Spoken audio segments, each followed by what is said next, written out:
170th year this year. Isn't that awesome? Hey everybody, this is Russ from Family Tree Nuts, and I'm in Stamping Ground, Kentucky, in Scott County, and I've got a good friend of mine here. You want to go ahead and tell him who you are? Good evening, everybody. Keith Murphy, Mayor of Stamping Ground. And as we're going to talk about the lodge here for a few minutes, let me first say it's been a real treat to be a part of Family Tree Nuts. Over the last several months, as I've been viewing these installments that Russ has put into, they're really informative, they're quick, they're inviting. It only takes a few minutes of your time to really learn about anything interesting going on in communities throughout the Commonwealth and things that you might miss on an ordinary drive through the town. And that's kind of what we're going to do here today. We're going to talk about the impact and presence that this Masonic Lodge has had here in Stamping Ground. Yeah, awesome. So we're at the Masonic Lodge. Yep. And when was this Masonic Lodge started?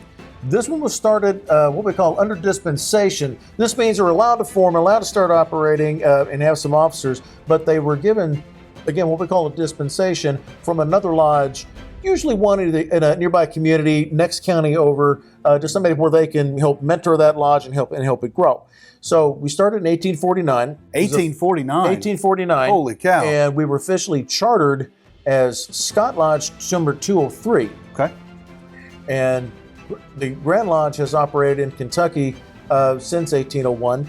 Wow. The first five lodges that formed the Grand Lodge of Kentucky were Lexington number 1, Paris number 2, Georgetown number 3, which is now known as Mount Vernon 14, Hiram number 4, which is in Frankfort, still great vibrant lodge there, and Solomon number 5 in Shelbyville. Awesome. Wow. So there's right in the bluegrass area. All right here in the bluegrass area. So wow. So Keith, tell me about what positions like that you've held, or we're not supposed to know that? Is that supposed to be secretive, or but are we? Masonry is not a secret society. It's a society with secrets. Okay. All right. There you go. We are happy to discuss. Again, anything people have questions about the Masonic Lodge, we're happy to talk to people about that. And we'd actually encourage you, if you have questions about that, is if you find out a Mason, know a Mason, is to actually talk to them. There's a lot of misinformation out there on the internet, and we've been called a cult. Just other things not even mentionable here for a public forum. But you talk about a group of civic-minded men that are able to meet. Everybody's equal. No one member is better than the other. The centerpiece of our altars is we'll have some shots for you to be able to show that is the Holy Bible, and we open and close with prayer every meeting, and also Pledge of Allegiance to the flag. So it doesn't get much more American than this when we talk about civic groups. A lot of our founding fathers were Masons. A lot of them. Beginning with George Washington, Benjamin Franklin. There were probably about 13 presidents that were Masons. A whole host of celebrities and luminaries throughout American history have belonged to Masonry one time or another. We could spend all night talking about how many different famous people. I can mention to you Clark Gable, John Wayne. John Wayne, the man. When did you join the lodge? Are you new to the lodge, or? I've actually joined lodge in 2006. Okay. And what prompted my own interest in this in the first place was American history. As some people will refer to a particular period as their favorite period, mine was the period starting about the French and Indian War, all the way through the American Revolution, and all the way up to up the War of 1812. Sure. And so many men had such a central part in forming our history and our country and our Constitution. And as I said, a lot of those men were members of various lodges, and it was just really intriguing to me. If it was good enough for them, what did they see in it? Sure. Right. So there's just been a lot of historical enrichment out of that. For me, it serves to take care of the Jones that I have for American history. Sure. And just you get to be an extension of that. Yeah. You'd be a part of that. And as we keep these lodges going, we help write that history. Absolutely. And you've had different positions here in this local lodge too, I think, right? Had a couple. After I joined, the first position I had was senior deacon. which is positioned to move around and help out during while the meeting's taking place. Shortly thereafter, I served as senior warden, which is the number 2 spot. And then the very next year, I sat in the seat behind me here, which is the station of what we call the Worshipful Master. Worshipful is simply an honorary title. Nobody bows to this guy. It's just nomenclature. And then after my year as master in 2009, I went into the position of secretary, and I have remained there ever since, with the exception of last year when I was asked to serve as master again. But I've gone back to being secretary, and secretary is about what you'd expect it to be. You're keeping minutes, you're maintaining the records of the lodge, Sure. and you serve in a support capacity for the master and the other officers' membership. Awesome. What are some, I know you said that as secretary you found records and such that are here. Well, you found all kinds of things that we're going to show you here. We're going to show you a lot of interesting stuff. One of the reasons we actually just wanted to show the inside of this lodge in particular, and throughout the Commonwealth, there's plenty of beautiful lodges, both larger in structure and just as small, have a lot of character as this one does. And after I joined the lodge, there were several things that I had done. There's been several projects in here that members have done over the years, but I came in and began looking through drawers and things, and I found a lot of the lodge's history in terms of the actual gavels and Bibles and things that we used. And in the secretary's desk, I'm sorry I don't have it for you on display here, but 48 star flag. Wow. As you'll see just behind Russ's head up on the wall right behind me here, were a set of old officers' jewels. I'm sorry, I can't tell you the date, but they were pitch black with tarnish. It's got those shined up and got those on the wall for us to be able to just see and enjoy. Sure. Right behind me, behind my head with the black drapes, is our actual charter, which we are required to display at all times. And the reason that we have the black drapes there, if we have a member die, or if we're given notice of, for example, a past grandmaster were to die, we would drape that charter in their honor. Neat. And I know some of those documents you said, all right, you showed them to me, 1850s. And, being a genealogist, I found records. I'm always looking at old records and stuff like that. And, man, I was shocked at the presentability, how well they were preserved, how much they were preserved. It was a lot of that was good fortune. Could have been a 30-year-old document, not a 170-year-old document. We have, one of the things that I found, we've got our original bylaws. We have the original construction plans and bid for the very first lodge here in Stamping Ground, which was actually across the street, diagonally from us, and it was the second floor of the Christian church. So there has been a long time relationship between the lodge and the Stamping Ground Christian Church. That happens to be the church you go to. It happens to be the church I attend, and we've got several of our members belong to that church. Several of our members belong to Penn Memorial Baptist. That's the other thing. Masonry requires a belief in God. It doesn't expect you to belong to a particular church. And nowadays, the age is actually 18 and over. And it requires that you have a belief in the supreme being. You call him God, Jehovah. Like I said, as long as you believe in a supreme being. Because so much, if you start peeling back the layers of Masonry and studying it, you have to believe in God, or it's not going to mean anything to you. So that's the reason we stick with that. But there's not a pedigree required as to a particular faith. And you actually put it together like a library of stuff out basically like a little small museum of things that you found here at the lodge, and you preserved it and for everybody to see. What I was able to find was let's go kind of a stunning array of things, and what you're going to get to see are gavels, balloting boxes, several different. You want to go take a look? Ritual books. We'll go take a look. What we're going to show you now are a few of the things that have been uncovered here in the lodge, that found in various drawers and nooks and crannies here in the lodge, and some very, very important things here that have served this lodge, beginning with the oldest Bible that we were able to lay our hands on that had actually served this lodge. This one, again, and we've got them all marked 1861. And again, the stamp, the actual, we have a lodge seal that specifies that we're Scott 702. And this one actually has the stamp from when it was 203. And the other definitive remaining artifact is this inkwell holder that is all, looks like it's all carved out of one-piece marble. And the inscriptions on the side, it says Scott Lodge number 203. And then we have 1857, I think it says, yeah. Yes, 1857. And we just managed to find all of our Bibles, 1892, 1905. And then the next shelf below, what you see are what we call monitors. These are books that would have the actual guidance on our rituals, things that are long since out of print. We have some different formats of things today. Some of these are never used anymore. We have another standardized version that we use these days. That one's 1863. That was during the Civil War. Yeah. We know which of these are current, which aren't. But some of these, for example, this is what they had going back to, again, another Civil War era.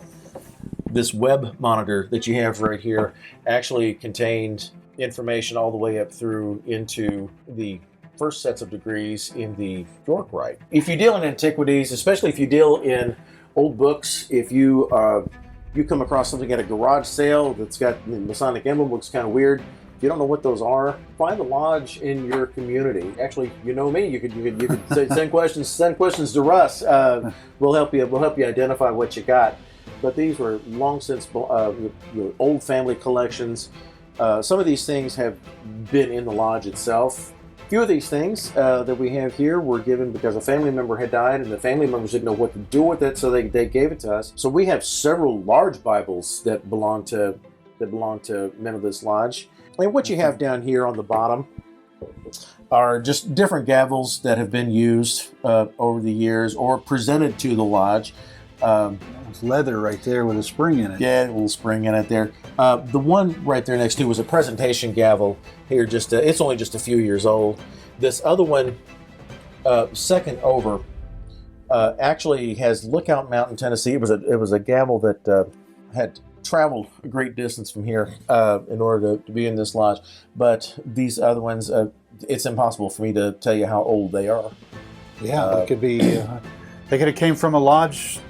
Well, in the 1700s, they came here maybe. That were fashion reformed here. You see, we have a matching set, and you'll also see these old warden's columns. These were restored. These had about 4 coats of oil-based paint on them. It took several weeks to get them restored, and instead of by the time we had gotten them restored, another member had purchased and donated the columns that we currently use. So we decided to save these and preserve these. And what you have here in the middle was, for my money, is liable to be the original ballot box, where you would have your marbles or whatever you had and just drop in the hole and they'd be able to and be able to check. So what happens if you get a black ball? If you get a black ball, that's bad. Yeah, you got a black ball. Probably came from us. It means you've been rejected. We had a member, Morton Judy, that Russ was actually. I know Morton was a client of his. Morton's wife Judy, years and years ago, she actually, they had a kiln in their home, and one thing she did was she fired a lot of ceramic ware for people. And we have 3 surviving ashtrays. When I joined the lodge, of course, times and things have changed, but we still have 3 surviving ashtrays. She had created and fired ashtrays for each of the officer stations. Wow! In the lodge, the officer stations. So you smoke during stations. Yeah. Now the attitude on that has long since changed, and no smoking. And only recently changed here, and mainly as membership got older, it got a little more difficult on them, and finally, again, just things and attitudes change. So most lodges at this point have gone to non-smoking inside.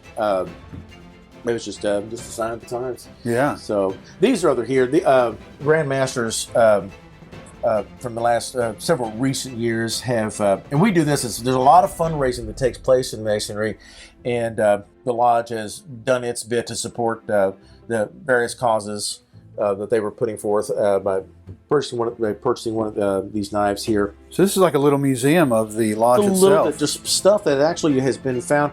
Just a few items have been actually donated. If we knew where the source was from, we gave credit to that family for that. And those are notated on the cards here. Wow, that was really cool, Keith. Thank you for showing me those things. That was really neat. And you spent all that time to do that. And again, a lot of that could not have been done without families that had members of their family pass away that provided us those items. But they don't do anybody any good. We can't enjoy them if they're just stuck away in a box somewhere. Right. Now, obviously, there are some things like some of the documentation. Again, we have all of our minutes and ledgers, all of our lodge history, which really need to be locked up in a safe somewhere. But we do have all those records. So if anybody that is wanting to do research, we can really provide a lot of documentation that way.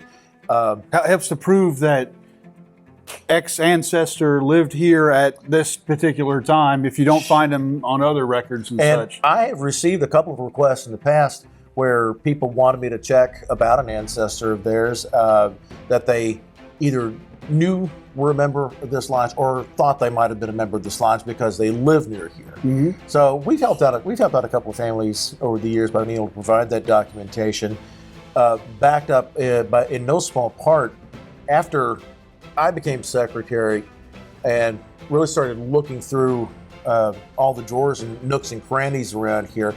Again, as I said, I found a couple of things in the secretary's desk, but one of the best things that I found, there was an entire drawer full of old petitions.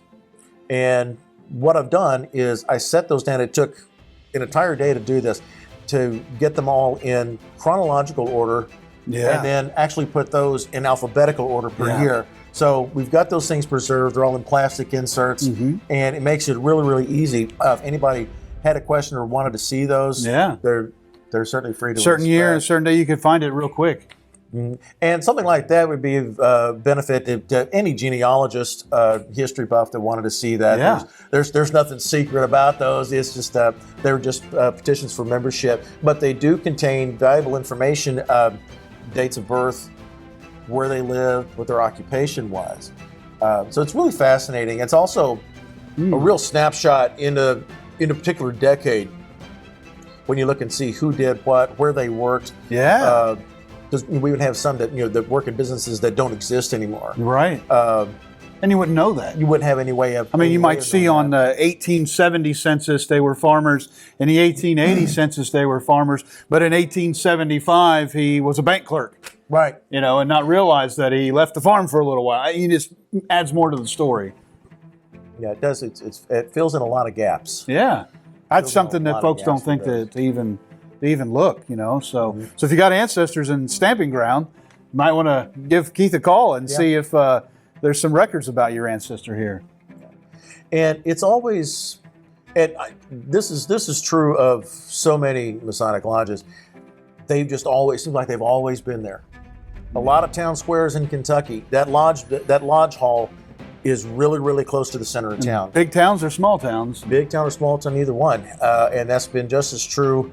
For example, Lexington, as it has been for here, it is certainly true. Georgetown, Mount Vernon 14 is just about a block right up the street. But if you go into other towns like Carlisle, Mount Sterling, which they have since built another one. I could just go on all day, but you go look. If I went to a town for work when I traveled full time, one of the first things I would just kind of look for was where the Masonic Lodge was in that town, and about 7 or 8 times out of 10, that lodge hall was right there near the town square. If the town was set up that way. So lodges have always had a very noticeable piece of a town's development, the fabric and texture of town's leadership. Maybe not as much these days.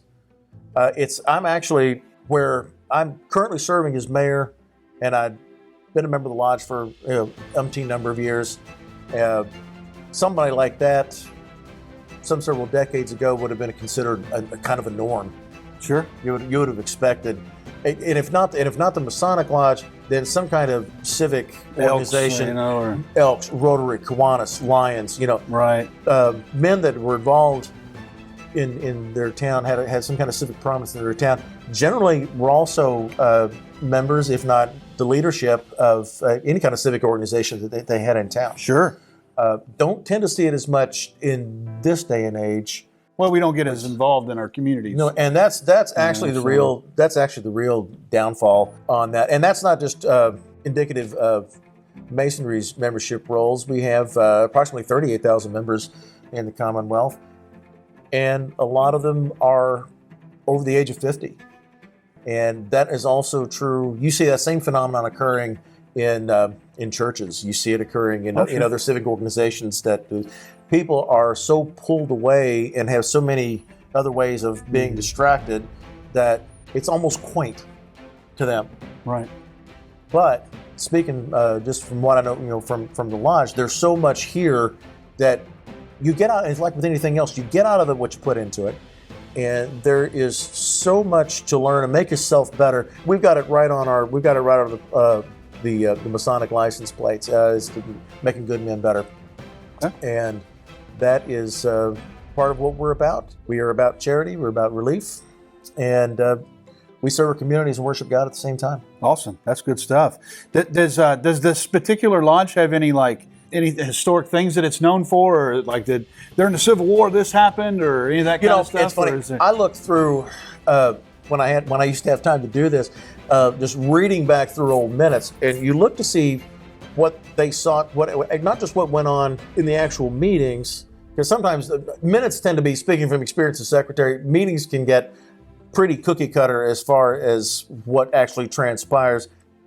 No different really than any other civic organization. Church board meeting. You got minutes, you got bills to pay, any new projects that you're working on. Right. The only thing that we wouldn't go into any depth or detail for would be the degree work, But we do keep track of that and keeping track of money, so it's really not any different in that regard. Did you find anything exciting in there at all, or? Didn't think, especially you mentioned Civil War, and I kept looking to see if they would make mention of maybe if a member left to go either join the Union Army or the Confederate Army. Some small part of me was expecting something that would kind of read like Mary Chestnut's Civil War Diary, and I didn't get that out of our minutes. Maybe should have had Mary Chestnut transcribe them for anyway, but just didn't yield that much extra dirt, as it were. But one of the things that did happen, where this particular building we're sitting in right now was constructed in 1950, and during the April 3rd, 74 tornado that came through, this building was one of the very few structures that survived intact, and was actually utilized by the Red Cross as a base of operations while everything was beginning to try to get cleaned up, try to get some semblance of order here in town. I can remember. You were around in 1974? I was around for 7 years prior to that. Yeah. Yep. You said you remember. It's not the years, it's the mileage. But you had some personal memories as a kid. I do, in fact. I can remember just the other side of the room here as we come in. They had serving tables set up, and I can remember being 7 years old eating a bowl of chili that was given to me by a Red Cross volunteer named Charlotte, and I was up here with my grandmother. Our family's farm supply business was just a couple of doors down that had been destroyed, so we were here to pick up rubble, see if we could salvage anything out of that. And they sold farm supply. Yep. Okay. Feed and seed. This is your father's and grandfather's business. That's something, the Murphy family business. And how many years were they around? Started about the early 60s, went all the way through 1989. Okay, that's pretty neat. So you grew up with that business? Grew up with it. Of course, we had the family farm, cattle operation, everything, all the way up through the end of the 80s. And actually, in an earlier installment, we had displayed the Buffalo Springs Distillery office that's since been turned to that lovely B&B down there. Yeah. And that was actually the farm supply. That structure survived the tornado. Of course, our farm supply worked out of there for a brief period of time. Oh, neat. And we just had the office space set up in there. And we actually just had a large trailer that we would store all the feed and seed and everything in the back and just operated out of it. Wow. Until we were able to rebuild and relocate hop, skip, and a jump away over here on Calvert Street. Any idea why this building wasn't destroyed during a tornado? Because I've seen pictures, and I've seen pictures of the tornado, that went through here. It was massively devastating, and only a few structures survived. It was just really hit and miss. Even on our home street, my wife and I live on Mulberry Street, just right over here. You look at old pictures, and you can see where even the current lot where our home is, the previous structure was obliterated. Wow. But the home immediately across the street was left intact. And you saw a lot of that. Tornadoes are really, really devastating things, but they're also really quirky. Wasn't there a small tornado that came through here a few years, not very long ago? We had a wind shear. A wind shear, okay. We had a wind shear, micro made a mess. shear. I've seen some it made a mess. It came through, it actually came through, the edge of it was our backyard. Okay. Well, that's good. It stayed in the backyard, went through town, and the worst thing that it did was it actually damaged a couple of some tobacco crops that were about ready to be cut, and also took down several trees, but didn't do anything, nothing like right. the 74. That was awful. Sure. So Keith, would you want to show me around the lodge? What's your lodge here? Be glad to. I'll give you just a really quick tour. Not a lot of square footage up here, but then again, it doesn't need it. Yeah. We've had as many as probably 40, 50 people in here. Yeah. In times past. So on a good night, especially if we're doing degree work, or if we're doing courtesy degree work, for example, for another lodge, then so many more guys will come over here. We've had both of the sidelines full here. Cool. Several times. So let's go take a look and check it out. Let's go take a look. Any Masonic Lodge is going to look like. Now, these are going to be as simple in design, or they can be as ornate as they can possibly get. It all just depends. Stamping Ground is just a quintessential small town, a country lodge. Not very ostentatious in its design. As you'll take a look around, you'll see a lot of knotty pine going from back when they first built this building. Every Masonic Lodge has an altar with the Holy Bible. Each of the stations, master would sit on this side, and then we have two other officers called wardens. That one sits opposite the room here, and then another one here. There's also a place for the ever-important secretary's desk over here in the corner. I think you said the officers were north, south, east, west, or? Yeah, we just kind of orient ourselves that way, east, west, south. Notice there are no chairs set up for members through here. In every Masonic Lodge, there are chairs with membership always seats down the sidelines. What is the reason for that? That is for equality. There are some other reasons that we have steeped in Masonic lore as to exactly why we do that. But every member that sits in here wears the exact same white apron. Both king and servant are on the same level, as it were. Officers that come in from the state or district will have a special apron just for that year, for that particular office. But they're just as ordinary. They don't outrank anybody. Per se, every man is equal, and that's one of the things that actually has made Masonry so appealing over the centuries, is that everybody was equal. It allowed people to converse and interact on an equal footing. There are two things that we do not discuss in an open meeting, and that is religion or politics. And the reason for that is because those two topics are two of the most divisive things in humanity. And we just don't discuss them. Now, if you want to talk about what your church is doing or who you want to vote for in the kitchen over a cup of coffee, that's all you. But as a rule of Masonic operation, we do not discuss divisive topics like that. Neat. Can you show us the tools and stuff up there? Yeah, let's walk over here and take a look. These are some old officer jewels that were unearthed here. And these were really severely tarnished. And what you've got here are some for the master, both wardens, secretary with the quills, treasurer for the keys. Again, other organizations will have very similar regalia to announce who they are. This was just one from one of the deacons. These will be worn on a collar. As a matter of fact, collars will vary by design. By way of example, the man who is sitting as master during that year would get to wear this one, and this with his emblem on it. And like I said, everybody has the jewel collar and the apron of that office, and you'll see we've got our aprons around each one of the stations there. And along the walls here, we've got some interior decorating that we need to do. We actually need a cleaning day. Since the COVID pandemic, we've actually not met for the last couple of months here, so we're itching to get back. You just dated this video, so 30 years when people watch this video, people wonder what was going on during the COVID pandemic. Not much, but no, we do want. I just want to get people drive past this building every day. We just want to show you what the interior one looks like. Just kind of get rid of the curiosity there. Sure. And that's pretty much it. And any lodge that you would ever get a chance to go in, if they ever had an open house or whatever, you would see very, very similar things. I used to get teased mainly by my mother. Well, now, are you going to your crazy secret meeting? Who's going to? I said, well, there's so much that I can't tell. Well, now you just tell me if there's something you can't tell, just because she'd love to ask questions. But I'd get her. I said, well, sorry, Mom, I got to get off the phone. Elvis is our guest speaker tonight. I've been teased going back to, if you remember the Little Rascals, it was the Secret Woman Haters Club. That's another one. That's about all that's really just fit to show here. But just wanted to give you just an ordinary peek, not a sneak peek, but just to take away some of the mystery behind it as you drive past the building every day and wonder just what one of these, what's a lodge room look like. And again, this is the one that has served the men of Stamping Ground that have belonged to Scott 702 for generations. Well, Keith, thanks for bringing me here. It's been really neat to be able to see how, never really thought about how genealogy could tie into the Masons and all the work and things like that. And thanks for showing us all the different the things that you guys have got here too. I got a question though.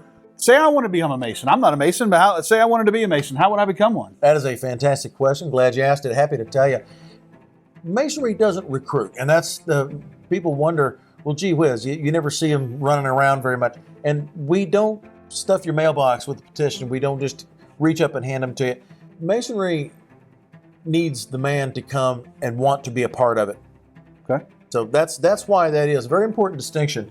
That sets us from any other organization that would have any kind of a recruiting drive that you would see at a community event. And that's not to say that Masons won't have a presence, at a community event. We could certainly have. We've certainly got pamphlets and things. You've got questions about us, but we don't reach out and come across the room and get you. If you've got genuine questions, curiosities about Masonry, you find a Mason, you ask them. We're happy to discuss that. To be one, ask one. To be one, ask one. We actually even have a bumper sticker that says it. Right. Cool. Awesome. So it's been great being able to do this with you here. Again, this was just a really unique opportunity to let you just have a peek inside of Masonic Lodge just to see what one looks like, because people drive past the structure every day, and you have no idea what goes on. Sure. What do those guys do on a Monday night? The door's shut and there's just these weird lights going on. It's just men that love their community and are able to sit together as equals and just enjoy one another's company.